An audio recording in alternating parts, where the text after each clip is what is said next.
এই যে কাঁচা হাঁসের মাংস, এখন এটা রান্না করব। চলো দেখতে থাকো বন্ধুরা। এই যে হাঁসের মাংসের জন্য ফোড়ন, তেজপাতা, শুকনো লঙ্কা, এখন তেল দিয়ে দিল।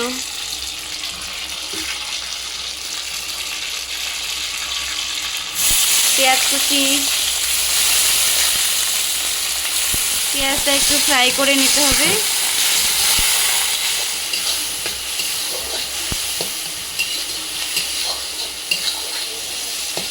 এখন হাঁসের মাংসটা দিয়ে দিচ্ছে।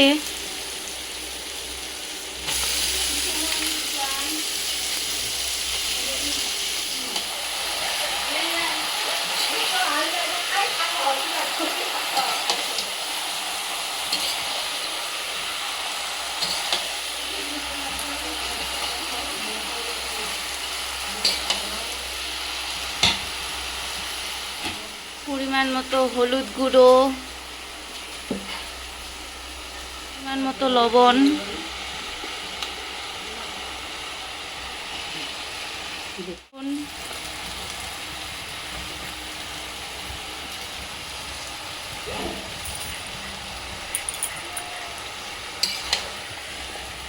সবগুলো দিয়ে এখন নেড়ে নিতে হবে।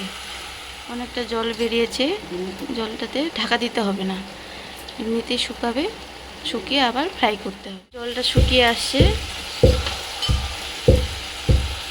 মতো লঙ্কার গুঁড়ো,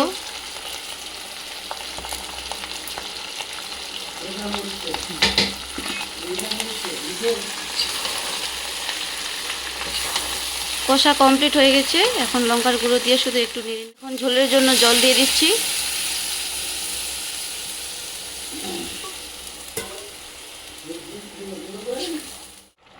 পরিমাণ মতো জিরে মশলার গুঁড়ো,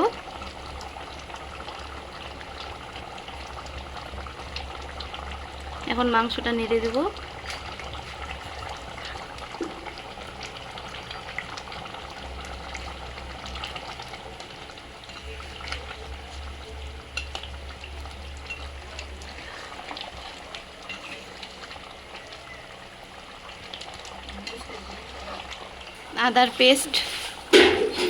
আদার পেস্টটা ভাজার সময়ও দেওয়া যাবে, আবার এখন দিলেও হবে। হাঁসের মাংসে সজনা গাছের ছাল দিতে হয়, কারণ হচ্ছে যাদের পুরনো অসুখ থাকে তাহলে বলে সজনা ছাল দিলে ওটা হয় না, ঘুরে আসে না অসুখটা, ওই জন্য সজনা গাছের ছাল দিতে হয়। তোমরা চাইলে দিবেন, না চাইলে দিবেন না। আমাদের হাঁসের মাংসটা রান্না করা কমপ্লিট হয়ে গেল। আপনাদের যদি ভালো লাগে তাহলে এভাবে একবার বানিয়ে খাবেন, আর কেমন লাগছে কমেন্টে জানাবেন।